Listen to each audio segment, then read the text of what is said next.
ጤና ይስጥልኝ የተከበራችሁ የዩቲዩብ ቻናል ቤተሰቦች፣ አሁን በዚህ ሰዓት ሲሰማ ሰበር መረጃን ይዤ ቀርብ ያለው ይኸውም ጉዳይ የክብር ስጦታ ለአንጋፋው የጥበብ ሰው ጋሽ ሰለሞን ላለፉት በርካታ ዓመታት በጥበብ ስራዎቻቸው ሲያዝናኑና ሲያስተምሩን የቆዩት አንጋፋው አርቲስት ጋሽ ሰለሞን የቤት መኪና ስጦታ ተበረከተ።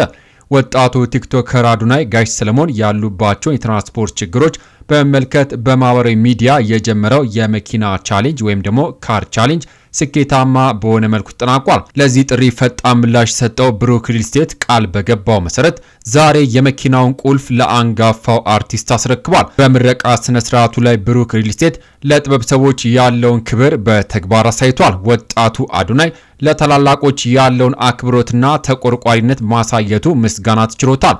ጋሽ ሰለሞንም በዚህ ድንገተኛና ደስ የሚል ስጦታ እጅግ መደሰታቸውን ገልጿል። ጥበብ ሲከበር ትውልድ ይከብራል።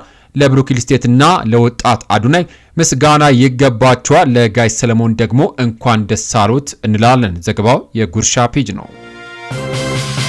በሌላ ዜና የሶማሊያው ፕሬዝዳንት ሐሰን ሼክ መሐመድ ቱርክ ገብቷል። ፕሬዝዳንቱ አንካራ ዶልማባቼ ቤተ መንግስት ሲደርሱ በቱርክ መሪ ረሲብ ጣይብ ኤርዶሃን አማካኝነት አቀባበል እንደተደረገላቸው የቱርክ ፕሬዝዳንት ጽህፈት ቤት አስታውቋል። ሐሰን ሼክ መሐመድ ወደ ቱርክ ያቀኑት እስራኤል ለሶማሊላንድ የሀገርነት እውቅና በሰጠች ማግስት ነው። የጉዟቸው ዋነኛ ዓላማ ሳውዲ አረቢያ፣ ኢራን፣ ናይጄሪያ የመሰሉ 57 አገራት አባል የሆኑበት የእስላሚክ ትብብር ድርጅት ወይም ደግሞ ኦርጋናይዜሽን ኦፍ ኢስላሚክ ኮኦፐሬሽን አስቸኳይ ስብሰባ እንዲጠራና እስራኤልን እንዲያወግዝ ለማድረግ ነው ተብሏል።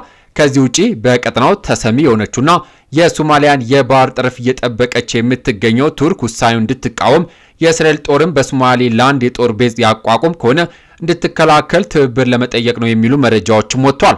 ዛሬ በተባበሩት መንግስታት ድርጅት ጉባኤ ከአሜሪካ በስተቀር ሁሉም የህብረቱ አባል ሀገሪቱ እስራኤል ለሶማሊላንድ የሰጠችውን እውቅናም ተቃውሟል። ለሶማሊያ ሉዓላዊነትና የግዛት አንድነትም ድጋፍን ሰጥቷል። በአንጻሩ ታይዋን እስራኤል ለሶማሊላንድ የሰጠችውን የሉዓላዊነት እውቅና የደገፈች ሁለተኛው ሀገር ሆናለች። በሌላ ዜና ከአሜሪካ በስተቀር ሁሉም የጸጥታ ምክር ቤት አባላት እስራኤል ለሶማሊላንድ እውቅና መስጠቷን አወገዙ። በትናንትናው ዕለት በኒውዮርክ በተካሄደ አስቸኳይ ስብሰባ ላይ ከአሜሪካ በስተቀር 14ቱ የተባበሩት መንግስታት ድርጅት ጸጥታው ምክር ቤት አባላት እስራኤል ለሶማሊላንድ እውቅና ለመስጠት የወሰነችውን ውሳኔ ማውገዛቸውን አልጀዚራ ዘግቧል። በተባበሩት መንግስታት ድርጅት የሶማሊያ ቋሚ መልእክተኛ አቡበክር ዳሂር ኡስማን እስራኤል የሰጠችውን እውቅና የጥቃት ድርጊት ሲሉም ገልጸውታል። በተጨማሪም ውሳኔው ሶማሊያ ሊከፋፍል እንዲሁም በሰፊው የአፍሪካ ቀንድና በቀይ ባህር አካባቢ አለመረጋጋት ሊፈጥር ይችላል ሲሉም አስጠንቅቋል። መልእክተኛው አክለውም እስራኤል የሰጠችው እውቅና ፊልስጤማውያን ከጋዛ በኃይል ወደ ሶማሊላንድ ለማዛወር ከታቀደ እቅድ ጋር የተያዘ ሊሆን ይችላል የሚል ስጋታቸውን ገልጿል። ይህም እስራኤል ድርጊት ይበልጥ አሳሳቢ እንደሚያደርገውም ተናግሯል። አሜሪካ በበኩሏ እስራኤል ዲፕሎማሲያዊ ግንኙነትን የመመስረት መብት እንዳላትም በመጥቀስ ተከላክላለች።